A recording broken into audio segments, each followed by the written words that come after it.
स्वागत है आपका यूनिक एजुकेशन के ऑनलाइन सेंटर पर। जैसा कि थंबनेल से पता चल गया होगा कि हम लोग चित्र देखकर कुछ क्वेश्चन कवर करेंगे। कुछ चित्र देखकर आंसर बताने की प्रक्रिया में कुछ क्वेश्चन कवर करेंगे। और इसी प्रक्रिया में हम लोगों ने बायोलॉजी के कुछ क्वेश्चन कवर किए थे। आज से केमिस्ट्री के कुछ क्वेश्चन कवर करेंगे। हालांकि केमिस्ट्री क्वेश्चन बड़े इंपॉर्टेंट है, यहाँ भी ये कई बार पेपर में आ चुके हैं और इनसे रिलेटेड कुछ फैक्ट भी डिस्कशन करेंगे ताकि उनसे और भी थोड़ी जानकारी क्लियर हो जाए। तो चलिए शुरुआत करते हैं। पहला चित्र देखिए आप। चित्र आप देख लिए होंगे। चलिए डिस्कशन शुरू करते हैं। क्वेश्चन है, मोमबत्ती जब जलती है तो मोम पिघल कर बहने क्यों लगती है? आप समझिए। आपके पास आप जल का उदाहरण लीजिए। जल जल को जब आप ठंडा करते हो तो वो जम जाता है और जम के बर्फ बन जाता है। उसी जल को जब आप थोड़ा सा गर्म करते हो तो वो द्रव अवस्था में आ जाता है और बहने लगता है। लेकिन उसी द्रव को जब और गर्म करते हो आप, तो वो गैस की अवस्था में आ जाता है। इसका मतलब समझिए। मतलब ये है कि जब कोई चीज़ ठंडी होती है तो वो जमी हुई होती है, तो जमी हुई होती है तो ठोस अवस्था में होती है। लेकिन थोड़ा सा, अब देखो, जब कोई चीज़ जमी होती है तो इसका मतलब क्या है कि उसके कण एकदम पास पास है, एकदम पास पास सटे हुए तो ठोस रूप ले लेते हैं। लेकिन जैसे हम गर्म करते हैं तो वो कण जो है दूर दूर आपस में सरकना शुरू कर देते हैं, दूर दूर फिसलना शुरू कर देते हैं। जब वो दूर दूर हो जाते हैं, फिसलते हैं एक दूसरे के बगल से, तो इस तरह में वो द्रव के रूप में आ जाते हैं। लेकिन जब और गर्म करते हैं तो वो और दूर हो जाते हैं, और इससे और इतना ज़्यादा दूर होते हैं कि एकदम अलग अलग हो जाते हैं। तो इस अवस्था को गैस अवस्था कहते हैं। तो जब हम मोमबत्ती में आग लगाते हैं तो मोमबत्ती की गर्मी से, उस आग की गर्मी से, ये मोम के जो कण होते हैं वो एक दूसरे से दूर हटने लगते हैं और दूर हट के भागने लगते हैं। तो ऐसी स्थिति को देखने पे ये लगता है जैसे कि मोमबत्ती पिघल रही है। तो पिघलने की क्रिया ये है कि उसके कण दूर दूर भाग रहे हैं, और कुछ नहीं है यहाँ पर। चलते हैं नेक्स्ट क्वेश्चन पर। चित्र देखिए आप। चित्र से कुछ समझ में आ रहा होगा। जी हाँ, राजस्थान का सीन है। राजस्थान की एक झील है, साभर झील, आप नाम सुने होंगे। साभर झील में नमक बनाया जाता है। तो यहाँ क्वेश्चन ये है कि राजस्थान के साभर झील से नमक का उत्पादन कैसे किया जाता है? हालांकि राजस्थान क्या, गुजरात में भी बड़े मात्रा में नमक बनाया जाता है। तो वहाँ से नमक का उत्पादन कैसे करते हैं? तो आप पिछली वीडियो में हमने आपको जब बायोलॉजी का वीडियो कवर कराया था, उसमें आपको बताया था कि समुद्रों का पानी खारा है।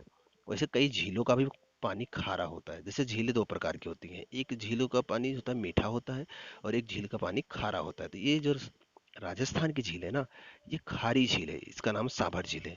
अब डिस्कशन करते हैं। इसमें क्या करते हैं ये लोग, साभर झील का जल जो है छोटी छोटी क्यारियों में इकट्ठा करते हैं। ऐसे क्यारियां बनाते हैं झील के आसपास। इन क्यारियों में जल को इकट्ठा करते हैं। सूर्य की, आप जानते हो राजस्थान में गर्मी भी ज़्यादा पड़ती है। तो सूर्य की गर्मी जब पड़ती है इस पर, तो जल वाष्पित होकर उड़ जाता है। और यहाँ पर जो लवण बचा रह जाता है सफ़ेद सफ़ेद, वही नमक का रूप ले लेता है और इसी को शुद्ध करके मार्केट में बेचा जाता है। और इसी तरीके का इस्तेमाल करके गांधी जी ने, आपको याद होगा 1930 में गांधी जी ने जब असहयोग आंदोलन चलाया था, दांडी मार्च यात्रा किया था, तो दांडी में वो पहुंचकर क्या किए थे, ऐसे क्यारियों में जल को इकट्ठा किए थे। और उसके बाद जब जल वाष्पित हो गया तो वहां पर जो लवण बचे थे, उन्हीं से उन्होंने नमक बनाया था और नमक कानून तोड़ा था। तो दांडी मार्च में गांधी जी ने नमक कानून तोड़ा था, और वैसे ही आज बड़ी मात्रा में नमक बनाया जाता है साभर झील के आसपास और गुजरात क्षेत्र में। बहुत बड़ी मात्रा में नमक का निर्माण किया जाता है। चलते हैं नेक्स्ट क्वेश्चन पर। चित्र देखिए, काफी इंपॉर्टेंट क्वेश्चन है ये। देखिए चित्र ध्यान से, कुछ याद आ रहा है? चलिए डिस्कशन करते हैं। नाटकों में नकली वर्षा, नाटकों में नकली वर्षा या कृत्रिम वर्षा कैसे होती है? आप समझिए। आप एक नाम सुने होंगे, सिल्वर आयोडाइड। ये देखिए, सिल्वर आयोडाइड। एक चीज और है, ड्राई आइस, सूखी बर्फ। आप CO2 का नाम सुने हो ना? CO2 को जब ठंडा करके जमा देते हैं, CO2 गैस है, कार्बन डाइऑक्साइड, इसे जब ठंडा करके जमाते हैं ना तो सूखी सूखी बर्फ के रूप में आ जाती है। इनका काम क्या होता है? सिल्वर आयोडाइड या फिर सूखी बर्फ को हवाई जहाज में भरकर, आप चित्र में देखो, यहाँ देखो हवाई जहाज ऊपर जा रही है, ये हवाई जहाज में भरकर जब आकाश में ले जाते हैं तो वहाँ हवाई जहाज से इसके छिड़काव कर दिया जाता है। तो ये वायुमंडल में तैरने लगता है। तो वायुमंडल में जब सिल्वर आयोडाइड फैल जाता है तो वायुमंडल की नमी को अवशोषित कर लेता है और वहाँ पर बादल बनाता है। तो बादल बादल जो है वहां पर जल के कणों को संघनित करते हैं और वो वर्षा के बूंदों के रूप में जमीन पर गिरता है। तो ये है कृत्रिम वर्षा। इसमें क्या होता है, सिल्वर आयोडाइड ऊपर ले जाते हैं, पहली बात। दूसरी बात, अगर मान लो सिल्वर आयोडाइड ना हुआ तो CO2 कार्बन डाइऑक्साइड को ठंडा करेंगे और सूखी बर्फ बनाएंगे, और इस बर्फ को हवाई जहाज के माध्यम से आसमान में ले जाएंगे। वहां से उस सूखी बर्फ को वायुमंडल में जब गिराएंगे तो वो क्या करेगी, अगल बगल के वायुमंडल को संघनित करेगी और बादल का रूप धारण करेगा, और फिर भी बारिश होगी। दो चीज। अब सबके पास तो हवाई जहाज है नहीं कि बारिश करा लें। तीसरा कारण, तीसरा तरीका क्या है, इसमें जो होता है, कोयले को इकट्ठा करते हैं, कोयले को जलाते हैं। अब जैसे ढेर सारा कोयला ऐसे इकट्ठा कर लेंगे, जलाएंगे, तो जब जलने लगे कोयला, इसमें बड़ी मात्रा में सिल्वर आयोडाइड डाल देते हैं। सिल्वर आयोडाइड अब आग में पड़ेगा तो सिंपल सी बात है, गैस के रूप में आएगा। गैस के रूप में आएगा तो ये धुएं के साथ उड़ के आकाश में जाएगा। जब ये आकाश में जाएगा तो वहां पर ठंडा होकर संघनित होगा, और जब वहां पर संघनित होगा तो वहां के बादल को इकट्ठा करेगा, और वहां के जल, वहां पर जो वायु में, वहां के बादलों में जो नमी है वो जल की बूंदों में आ जाएंगी और वो बारिश कर देंगी। तो तीन चीजों से होता है। पहली बात तो आप जमीन से भी करवा सकते हो, दूसरा हवाई जहाज से सिल्वर आयोडाइड या सूखी बर्फ को आसमान में भेजकर भी बारिश करवाई जाती है। इस तरीके से कृत्रिम वर्षा की जाती है। तो नाम याद रखिएगा, सिल्वर आयोडाइड, बहुत इंपॉर्टेंट है। और हाँ, यहीं पर एक नाम और अभी आता है, उसको भी याद रखिएगा। एक होता है सिल्वर ब्रोमाइड, बी से। इससे क्या बनाते हैं, सिल्वर आयोडाइड से, जो आप अभी अभी पढ़े हो, सिल्वर आयोडाइड से, इससे बनता है कृत्रिम वर्षा वाला। और सिल्वर ब्रोमाइड से, इससे स्याही बनाई जाती है। आप जब देख रहे होंगे, जब आप वोट देने जाते हो तो आपके हाथ उंगलियों पर एक स्याही का निशान लगाते हैं। तो ये जो स्याही लगाई जाती है, जो नहीं मिटती, न मिटने वाली स्याही, सिल्वर ब्रोमाइड से बनाई जाती है। इंपॉर्टेंट था, याद रखिएगा। चलिए चलते हैं नेक्स्ट। चित्र ध्यान से देखिए। चित्र से कुछ समझ में आ रहा होगा। जी हाँ, ठंडी का मौसम की बात हो रही है। देखिए, कोहरा कैसे बनता है, इस चीज का अध्ययन करते हैं। सर्दियों की रात्रि जब बादल बादल नहीं होते, ध्यान से पढ़िएगा, सुनिएगा इसको। सर्दियों की रात्रि में जब बादल नहीं होते, तब पृथ्वी की सतह अत्यधिक ठंडी होती है। इस बात को समझिए, चलो इसको समझते हैं। दरअसल दिन भर सूर्य का ताप पृथ्वी पर आता रहता है और पृथ्वी इसको अवशोषित करती है। अब दिन भर पृथ्वी गर्म होती है, लेकिन रात में जब सूर्य नहीं होता तो पृथ्वी जितनी गर्मी अवशोषित किए होती है ना, उन सब को वह वापस छोड़ने लगती है। अब ध्यान रखिएगा, अगर पृथ्वी के ऊपर बादल नहीं है उस टाइम, तो जितनी गर्मी पृथ्वी छोड़ेगी सब अंतरिक्ष में चला जाएगा। अतः पृथ्वी ठंडी हो जाएगी, अतः वह रात बहुत ठंडी होगी। लेकिन अगर वो बादलों वाली रात है, तो पृथ्वी द्वारा छोड़ा गया समस्त विकिरण, समस्त गर्मी जाकर बादलों से टकराएगा और वापस पृथ्वी पे आ जाएगा।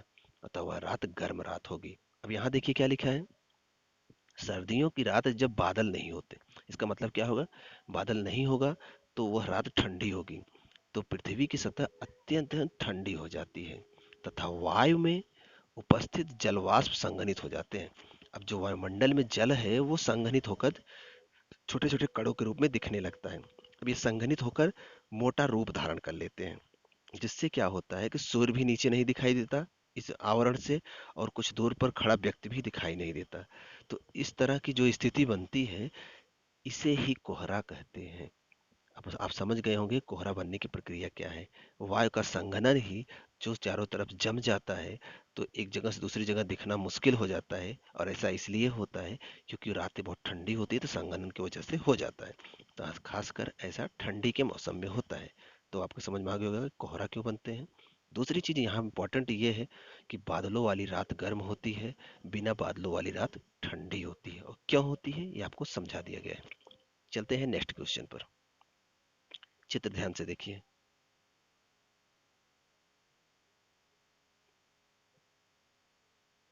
चलिए देखते हैं।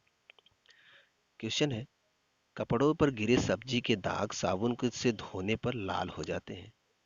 अब ध्यान से सुनिएगा, साबुन एक कास्टिक सोडा है जो कि क्षारीय होता है। ध्यान रखिएगा, साबुन क्षारीय होता है। अब जब हम सब्जी बनाते हैं तो उसमें हल्दी मिलाते हैं। हल्दी में एक अम्ल पाया जाता है, कुरकुमेन, कुरकुरेमिन। अब क्या होता है कि आप पढ़े होंगे लिटमस पेपर के बारे में। अम्ल क्षार जब मिलते हैं तो लाल नीले लिटमस को लाल कर देते हैं, लाल लिटमस को नीला कर देते हैं। तो उसी प्रक्रिया में जब यह क्षार हल्दी से टकराता है, हल्दी से मिलता है, तो क्या होता है, जैसे कपड़े पे आप खाना खा रहे हो, सब्जी कपड़े पे गिर गया तो उसके साथ हल्दी भी कपड़े में लग गई, क्योंकि खाने में से हल्दी तो डाली जा रही थी। अब जब वो लग गई है, आप जैसे उसे साबुन से धुलने के लिए साबुन उस पे लगाएंगे, तो हल्दी लगा हुआ है, ऊपर से आप क्षार लगाओगे, तो अम्ल वो उससे क्रिया कर देगा, और यहाँ कपड़े में जगह जगह लाल धब्बे बन जाते हैं। वही यहाँ पूछ वही बता रहा है कि कपड़ों में सब्जी के दाग को धुलने से, कपड़ों पर गिरे सब्जी के दाग को साबुन से धोने पर लाल हो जाते हैं। लाल क्यों हो जाते हैं, तो अब आप कारण समझ गए होंगे क्यों लाल हो जाते हैं। चलिए नेक्स्ट क्वेश्चन पर चलते हैं। चित्र देखिए आप।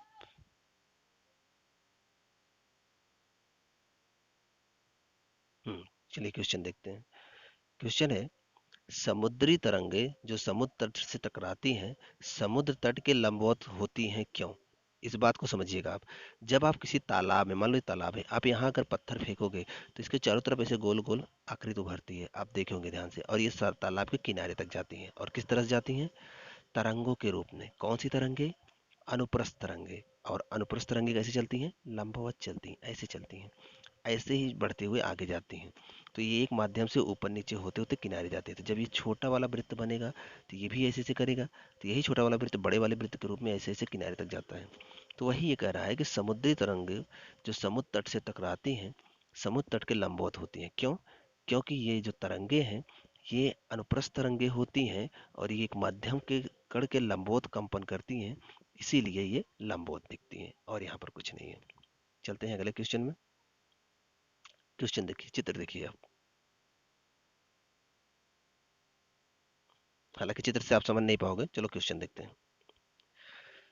क्वेश्चन है, छोटे छोटे गड्ढों में मच्छर मारने के लिए मिट्टी के तेल क्यों डाले जाते हैं? सिंपल सी बात है, आप समझिएगा।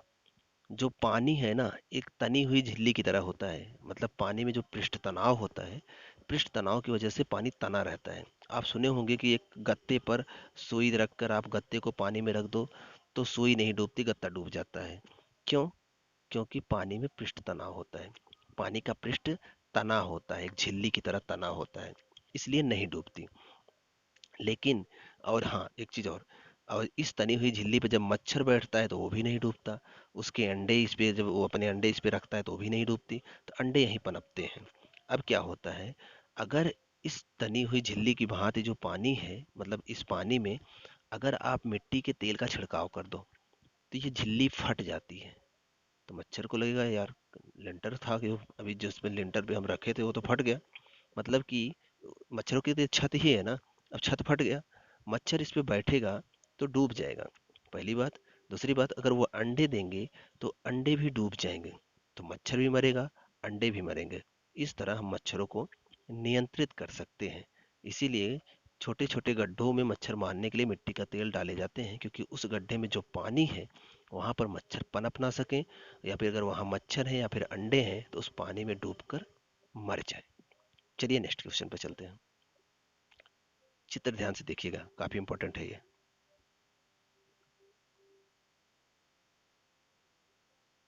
चलिए क्वेश्चन देखते हैं। अत्यधिक ऊंचाई पर जाने पर पर्वतारोहियों के नाक से रक्त बहने लगता है क्यों? एक चीज तो जानते रहिएगा, हमारे नाक में खुली रक्त नलिकाएं पाई जाती, पहली बात। दूसरी बात, आप ध्यान से समझिए इस बात को। जैसे आप जमीन पे खड़े हो, जैसे आप यहाँ जमीन पर खड़े हो, तो आप तो जानते हो आपके ऊपर, आपके चारों तरफ हवा है, तो इसका मतलब सर के ऊपर भी हवा होगा, ऐसे ऐसे ऐसे लगभग 10,000 किलोमीटर तक हवा होता है। अब आप सोचो, हवा में भार भी होता है, आप गुब्बारे में हवा भर के तौल सकते हो, भार होता है। इतनी ऊंचाई का हवा है, कुछ तो वजन डालता होगा सर पर, और इतना वजन सर पे पड़ता है, लेकिन हमें पता नहीं चलता कि इतना वजन है सर पर, और हमें पता नहीं है। जानते हैं क्यों नहीं पता चलता? क्योंकि जितना दाब ये हवा हमारे सर पे डालता है, उससे लगभग थोड़ा ज्यादा दाब हमारे अंदर से हमारा ब्लड हमारे शरीर पर डालता है। और ब्लड को पंप कौन करता है? हमारा हृदय। इसका मतलब क्या है कि हृदय पंप के द्वारा इससे ज्यादा दाब शरीर के अंदर डालता है। लेकिन लेकिन क्या होता है, जब कभी हम पहाड़ों पर जाते हैं, तो अभी पहाड़ों पर जैसे जैसे हम ऊंचाई पे जाएंगे, तो हवा का मान तो धीरे धीरे कम होता जाएगा ना, तो हवा का दाब भी कम होता जाएगा। लेकिन जो शरीर में रक्त का दाब है वो तो कम नहीं होगा। इसलिए ज़्यादा ऊंचाई पे जाने पर शरीर सिर के ऊपर का जो भार होता है वो कम हो जाता है, क्योंकि ढेर सारी हवा हम नीचे छोड़ चुके होते हैं। तो लेकिन अंदर का दाब वैसे बना रहता है, अतः रक्त की नलिकाओं से खून बाहर आ जाता है। यही कारण है। और यही कारण है कि लोग जब ऊपर जाते हैं, पर्वतों पर जाते हैं, तो उनको ऑक्सीजन की कमी भी महसूस होती है, क्योंकि हवा उधर कम है। और दूसरा, उनके नाक से खून बाहर आ जाता है, क्योंकि अंदर ब्लड प्रेशर ज्यादा होता है। चलते हैं नेक्स्ट क्वेश्चन पर। चलिए क्वेश्चन देखते हैं। चित्र देखिए आप।